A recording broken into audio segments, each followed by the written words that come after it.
Hey, what's up, guys? Welcome back to another sports stuff video. Today, we're grading the head coaching hires of this offseason. Now that all jobs have been filled, all head coaches and all coordinator jobs are officially filled, I want to grade each individual spot and what I think of them overall. You know, was the head coach a good hire? Were the coordinators a good job? So let's talk about it. So if you guys enjoy, please like, comment, subscribe, hit the notification bell to be notified when I post my next video. Let's get into it. Start off with the Las Vegas Raiders hiring Pete Carroll. He is my favorite hire of this cycle. Other guys I definitely liked as well. I'm not trying to say that. Let's just say, for example, let's just say Ben Johnson. Just because I think Pete Carroll was the favorite hire of the cycle doesn't mean it was the best hire of the cycle. I thought Pete Carroll would be the perfect guy to come in and stabilize the Raiders franchise, because right now they've had 3 head coaches since 2020. That is not good. Not good at all. So Pete Carroll, experienced head coach, won a Super Bowl, won a national championship, and just has a very good grasp of winning in the NFL. He's a leader among men. You know, he's not going to be the most jazzy guy, but I think 100% he can come in and just stabilize the organization, give them a winning culture, give them a strong culture, and now in 4, 5, 6 years, once the culture is stable, let's say the Raiders make the playoffs once or twice, they can then find another head coach. Maybe they move Pete Carroll to a front office job, kind of like what they did in Seattle. Pete Carroll can retire part of the front office, and they bring in a younger head coach that Pete Carroll can mentor for the next couple of years. My grade is an A+ for Pete Carroll. Now for his coordinators. Offensive coordinator, Chip Kelly, a very experienced NFL head coach. He's a former head coach in college and in the NFL. In fact, he actually took an offensive coordinator job over a head coaching job this past season, where he won a national championship as the OC in Ohio State University. Not what I expected, but definitely not a horrible hire. Again, I thought they might go with someone who's more experienced in college, and this is their first NFL job. But Chip Kelly, he's been around. Again, just won a national championship in Ohio State, where their offense was very good, very dominant. You know, Will Howard really showed he could be an NFL quarterback because of Chip Kelly. And honestly, it was not a Chip Kelly offense. I was shocked how much modern day offense was in that system. So I'm actually kind of excited to see what he can do in Las Vegas. He's modernized his offense. I think Chip Kelly can be really good for this team. So again, not what I expected, but not a bad hire. Then Patrick Graham, they do retain Patrick Graham, a very experienced NFL defensive coordinator. He's been around the NFL for the last 20 years. He stays in Las Vegas post Antonio Pierce. His scheme is now iconic around the league. Obviously, 4-3 defense is not, a Patrick Graham defense, but he's been on so many teams, so many guys are from his former staff that his imprints are all around the league. So grabbing an experienced defensive coordinator in Patrick Graham, who knows his defensive staff, and they can keep the same scheme, bring in Chip Kelly, who's modernized his offense, and Pete Carroll to be that vibes head coach who knows what he's doing, I really like it. Then going to head coach, Kellen Moore, the head coach of the New Orleans Saints. I really thought he would become Dallas's head coach. I didn't think Kellen Moore was more of a head coaching candidate, really. But then when Dallas they let go and let Mike McCarthy, when they let him go, I really thought Kellen Moore, that's the spot where he goes as a head coach. Didn't get it though. He just orchestrated a Super Bowl winning offense, so New Orleans Saints get a champion and a guy again who orchestrated the Super Bowl winning offense. That's very impressive. Saquon Barkley having the best season as a running back ever. He has really advanced his scheme, from his time in Dallas to his time in Los Angeles. He has really modernized and gotten even better this modern offense. He continues lots of the modern staff that Kubiak had. Modern stuff that Clint Kubiak had. So you can expand on that more. Will definitely be a multi-year rebuild. I'm not going to, revisit this next year and give Kellen Moore a grade, because I think it is going to take him a few years to really get what he's going to be as a head coach under wraps. Expect his offense to be top half. Definitely a top 16 offense. Right now, I believe they were bottom 12. So they're like 18th or 19th ranked. And now that they're coming in, I definitely think they'll jump up in the offense, maybe even top 12. So my rating will be a B. At offensive coordinator, Doug Nussmeier. That is what I'm predicting. Currently, it's not official. They interviewed Doug Nussmeier, but everything I'm seeing, it's going to be Doug. They're going to offer him a contract. He has nearly 30 years of coaching experience, mostly in college, but Kellen Moore and Doug have been, working together the last few years, where Kellen Moore and Doug, they met in Dallas, where Kellen was the offensive coordinator. Then Kellen, when he went to Los Angeles in 2023, hired Doug to be his quarterback's coach. Then when he went to Philadelphia, he followed him to Philadelphia. He was a quarterback coach last year, assistant offensive coordinator. So he knows Kellen Moore. He knows the system. They work with each other really well. I do see Doug coming over to New Orleans Saints to follow Kellen Moore once again. Again, I don't know much about him, so it'll be interesting to see what they actually do and what he actually has in the offense. Obviously, he won't be calling plays. He's going to be helping scheme up every week. But I don't know much about Doug. I don't want to say anything about it because he's been a quarterback coach, right? He has not been a play caller anywhere. He's just been an experienced quarterback coach. So, could be a good thing. Then, defensive coordinator, I'm going to grab Brandon Staley. That's my prediction. Another guy that has been interviewed already. Staley hired Kellen Moore as offensive coordinator in 2023 for LA.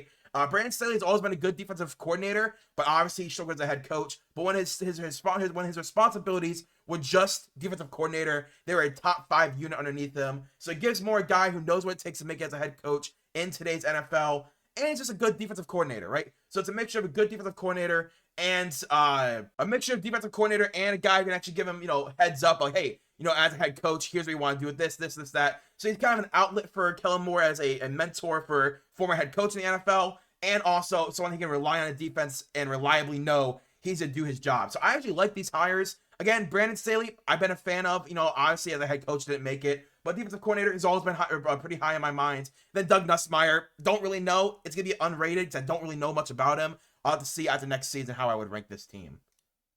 Then Brian Schottenheimer, head coach of the Dallas Cowboys. If you guys saw my video this last week, you already know what I think. I think this is truly an awful hiring. Last season with Dallas, they were the 17th ranked offense in the league last year, and they were the 6th worst rushing offense. Somehow, that gets you a head coaching job. This has always been Brian Schottenheimer's issue. It was actually the reason Seattle moved on from him, was that they can't get the run game going. It was all let Russ cook.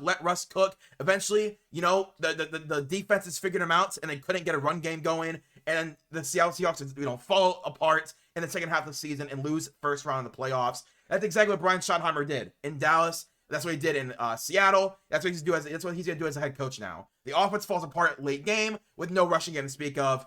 I think they'll be hiring this job again in less than 3 years. I do think that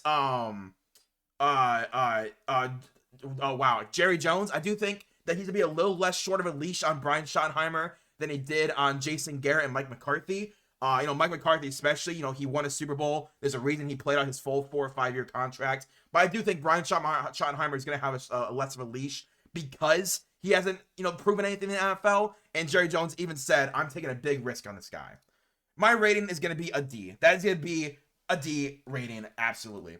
Then for the coordinators, I actually don't hate the coordinators, to be honest with you. Clayton Adams, he was the former Arizona offensive line coach. They always had a strong run game with James Conner, so it does give me hope that they can replicate that in Dallas. Maybe they do want to get a big bruising back, and Clayton Adams can kind of be the run game coordinator, because he was the run game coordinator and offensive line coach in Arizona. So he's not going to be calling plays, but he'll be able to bolster the run game and the O-line play and develop those guys and build a solid, competent running game, because Brian Schottenheimer has a good passing game, but he cannot scheme a run game for whatever reason. Clayton Adams did that in Arizona. I'm going to be very excited to see what he can do in Dallas to kind of fix that issue. So overall, I do like that hire. And then Matt Eberflus is a great defensive coordinator hire. Honestly, probably one of the best head coach to defensive coordinator jobs possible.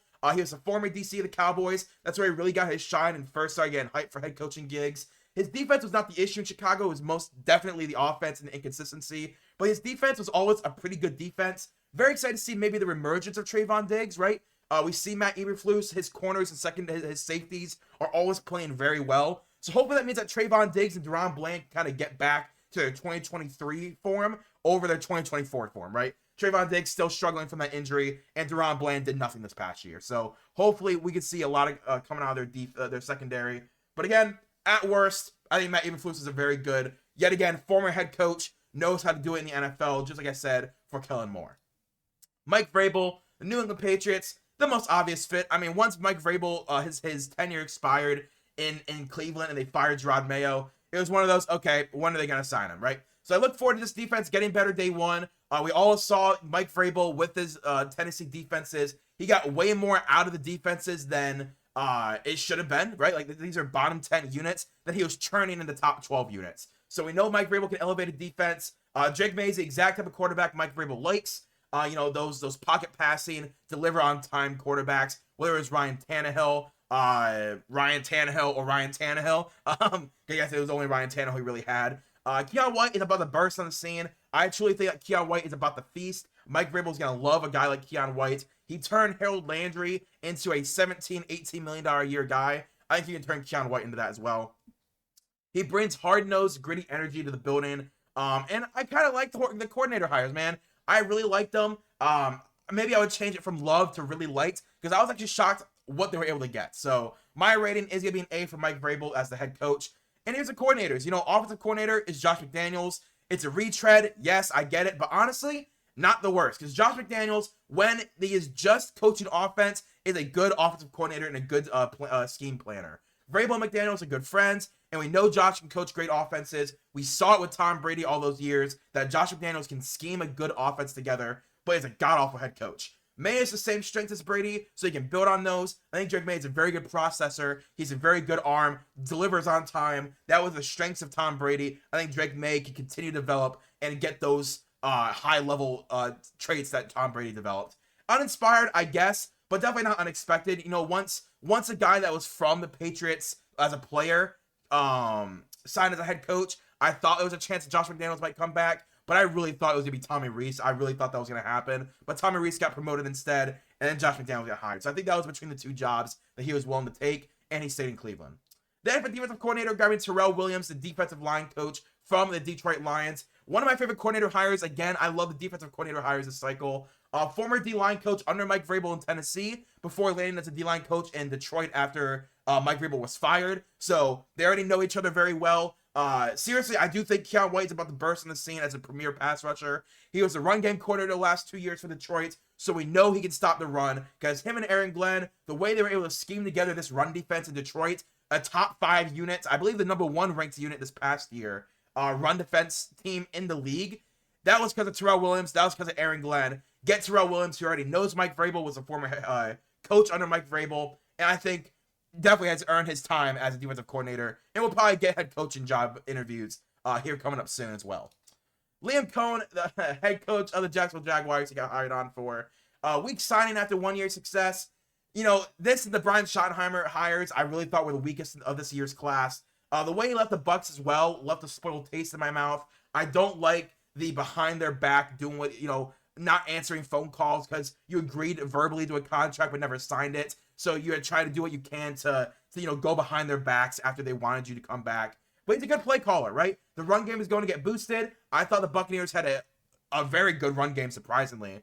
I just don't see him being a leader of men in the locker room. That's why I give his rating a C-. I don't think it's as bad as a Brian Schottenheimer, because we know Liam Cohen can be a really good play caller and balance the run and the passing game and create a powerful mixture of both. We know schematically he's a good candidate, but I just don't like when guys slime their way into jobs. That's what Liam Cohen did. So my rating is a C-, a 1 step above Brian Schottenheimer. But his coordinators are interesting, right?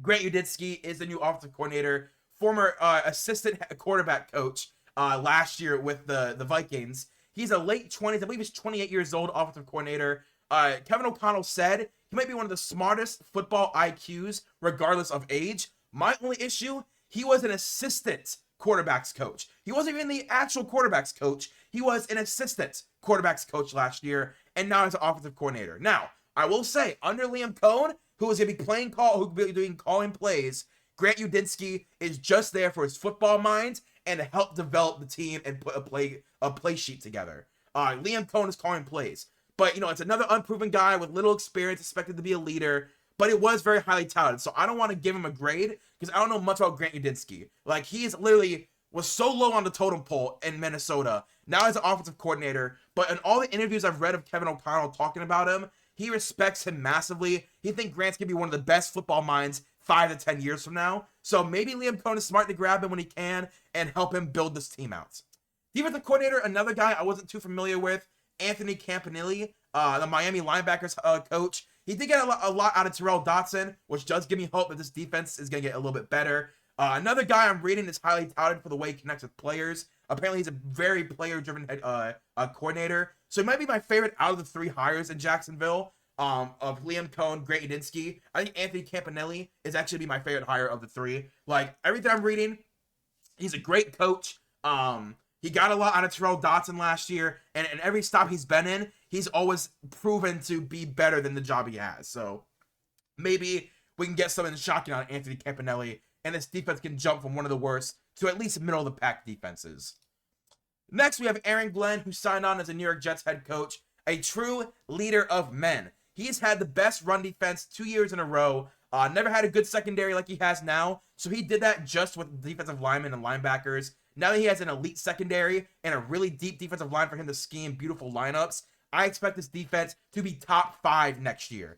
It was finally given a franchise with a proud history he can turn around. I think they're running a no-nonsense team. We already know that because they said, hey, Aaron Rodgers, we want you to come back as long as you don't do any outside of the team interviews, right? We want you to stay, you'll be at every team meeting, be at OTAs, be at training camp, and no interviews with Pat McAfee and other people. He said no. Aaron Glenn said, all right, we're going to cut you then. You're not going to be on our team. I respect the hell out of that. I think that's a very smart move for Aaron Glenn. You do not need a guy like that in your first year as a head coach talking about you unmonitored. So Aaron Glenn getting the head coaching job, that is an A in my opinion. Then the coordinators. I thought he knocked it out of the park with the coordinators. Tanner Eggstrand, offensive coordinator. I thought that he would have taken Scotty Montgomery to be the run game coordinator to offensive coordinator for the Jets, but he promoted the passing game coordinator instead. He brought him over to New York. He helped Ben Johnson build the best passing offense the last 2 years. He was integral to the development of Amon-Ra St. Brown, Jahmyr Gibbs, Sam Laporta, and helped revitalize Jared Goff's career. Whoever the QB is, I think he's had one of the best minds, giving him the best chance to be successful right away. Because whether it's a rookie or a retread as a veteran and you draft a rookie and they sit, no matter what, Tanner Eggstrand is going to have full openness of build whatever offense you want, Tanner, because you are the offensive coordinator. I'm a defensive head coach. You do what you got to do. Then for defensive coordinator, bring in Steve Wilks, a former head coach and was last the 49ers defensive coordinator this past year. He has a plethora of experience to lend to Glenn as a head coach and alleviates all the pressure from Aaron Glenn to be the defensive coordinator, right? I still think Aaron Glenn will probably end up calling plays, but if he doesn't, I think Steve Wilks is a really good guy to be another veteran in the room, and if you do need him to call plays, you can trust Steve Wilks. Plus, even if you do call plays as a head coach, you have a vet vet voice in the room to help you put together pass rushing packages, run stopping packages, and just plan your defense, right? Then finally for Ben Johnson being hired as a head coach of the Chicago Bears, they actually landed the best head coaching candidate of the last 2 years. I really didn't think this was going to happen. But yeah, I thought there was a real chance to go back to Detroit. I thought maybe he takes another year, but he decided, you know what? Let's do it. Let's grab Caleb Williams. The Bears are going to be dangerous. You have a bunch of good offensive weapons, really good defense, but you're going to have to rebuild this offensive line. However, they have so much cap space, they can build the roster however Ben Johnson wants. He's going to be a great hire. I'm very excited for Ben Johnson to finally get a hold of his own team, a very good second-year quarterback. This is an A+ in my mind. Then for the coordinators, another guy that, I didn't really know much about, Declan Doyle, the offensive coordinator. An interesting pick for OC. I really thought he would have grabbed some of the more veteran experience, but he grabs Declan Doyle. He won't be calling plays, so this is mainly for his mind and his voice. But Sean Payton said that he saw something in him, so I'm going to trust he's good, right? I'm going to trust him because Sean Payton is a very good coach, and if he believes in someone, I believe in them. Last year was a tight end coach for a very bad tight end group in Denver, so we'll see how he is as an offensive coordinator. But again, just like Grant Udinski, Declan Doyle is just for his voice in the room, so he must really trust Declan Doyle's intelligence and really think he's a smart guy because his history hasn't shown he's worthy of a promotion. So unknown right now. But Dennis Allen is a home run grand slam hire of Dennis Allen for Ben Johnson. Former head coach, was one of the best defensive coordinators in the league when he was not a head coach. It was never a question he would land somewhere as a DC as soon as he got fired. He fits the roster like a glove with his 4-3 defense. From 2017 to 2023 was a top 10 defense in New Orleans when Allen wasn't the head coach and he focused only on defense. Now the last 2 years, I believe 2022 and 2023, he was the head coach, but as you saw it kind of tapered off, right? It tapered off towards the end, but when it was just from 17 to 21, this was a top 5 defense. Then when he got hired, it was number 8, number 9, and then last year fell off the rails. So I trust Dennis Allen as a defensive coordinator. when that's all he has to do is scheme the defense and plan ahead, I think he's a really good defensive coordinator. That's an A+ hire. So yeah, that's my ratings of all the head coaches that got hired. If you guys did enjoy, please like, comment, and subscribe. Let me know in the comments down below what you would rate all these hires. And I'll see you guys later. Peace and bye.